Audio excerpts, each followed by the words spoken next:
What is going on, ladies and gentlemen? Monkey Flop here, and today I get your PS4 flash news. Now, there's a lot to go over today, so please watch the entire video. Of course, if you enjoyed these videos, please make sure to like and comment. Let me know what you guys honestly think.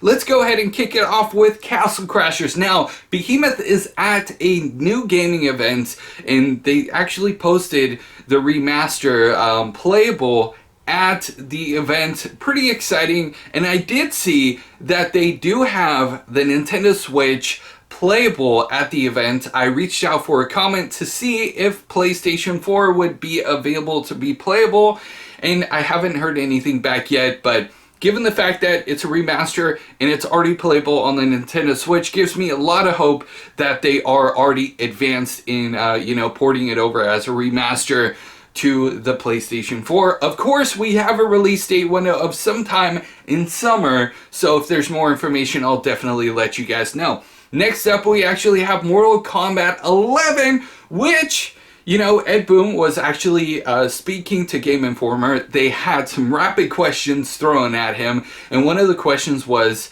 has he ever talked to Marvel about making a fighting game? And he simply answered, yes, I did. Now, that led a lot of fans to speculate that there could be some sort of like Marvel versus DC superhero fighting game, and that would be awesome and epic, especially on the new generation of console. But as of right now, that's literally all he said. But a lot of people are going way off the deep end, talking and speculating about that. But I did want to pass the question off to you. If they did have a Marvel versus DC, who would you play more as? Would you play more as a DC superheroes? My favorite is Batman. Of course, in Injustice, Batman's a little bit more difficult to play with. But, would you guys play with DC, or would you guys prefer to play as a Marvel superhero? But it's going to be interesting to see, what people are going to be saying about DC and Marvel. Or do you guys prefer both and everything's sunshine and rainbows? Let me know. Ape Escape updated their homepage, which led a lot of fans to speculate that we could be getting a new game coming from Ape Escape, or at least, a remaster or a port to the PlayStation 4.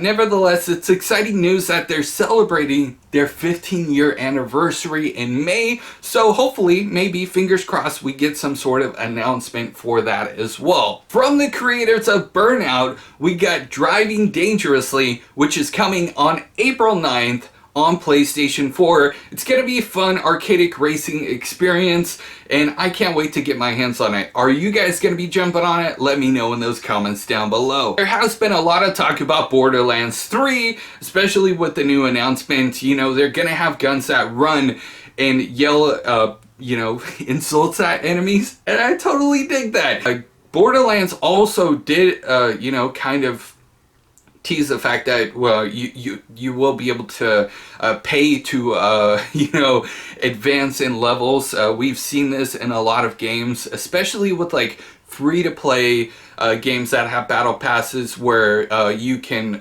pay to get to the max level if you want, and we really haven't seen that much in AAA games, a pay-to-win type of model.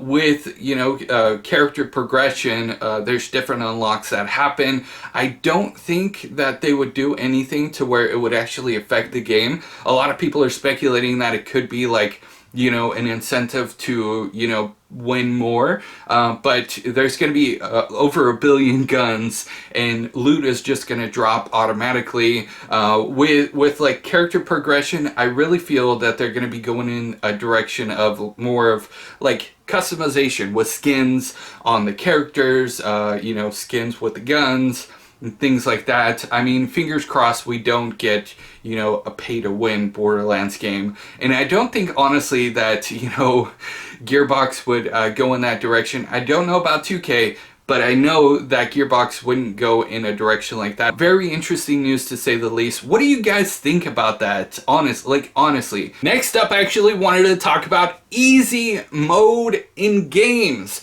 Should it be a thing? Should it be available to all of the games? You know, a lot of people have been writing and creating articles saying that easy mode should be in video games because it's accessibility, and it allows more players to be able to get into the games that they would not otherwise. You know, given the fact that Shadows Die Twice is a very hard game, doesn't have a easy mode in it at all, guess what? Days Gone is going to be releasing very soon, and it's not going to have an easy mode in it as well. So I wanted to pass a question off to you. Do you believe in, you know, the developers' freedom, creative control over the fact that, you know, whether or not they want to implement easy mode? Or do you believe that, you know, video games should be accessible to everyone, and easy mode should be implemented in all video games? So let me know in the comments down below. I wanted to share with you guys my thoughts and opinions, because like growing up, there were games where there was no difficulty settings at all. You just played the game the way it was meant to be played. You would have to get to a certain checkpoint in order to progress, and if you didn't reach that checkpoint and you died, you would have to start back from the other checkpoint.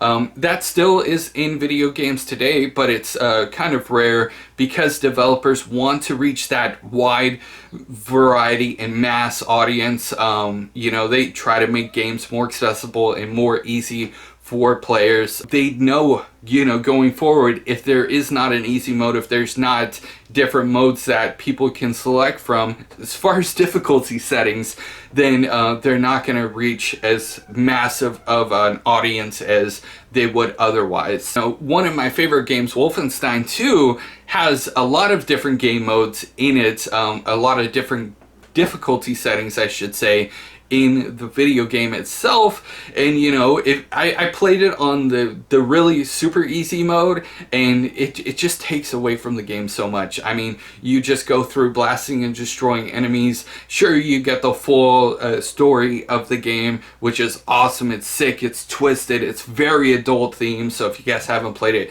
it's very adult themed. Playing it on the super easy mode kind of took away from the whole gaming experience.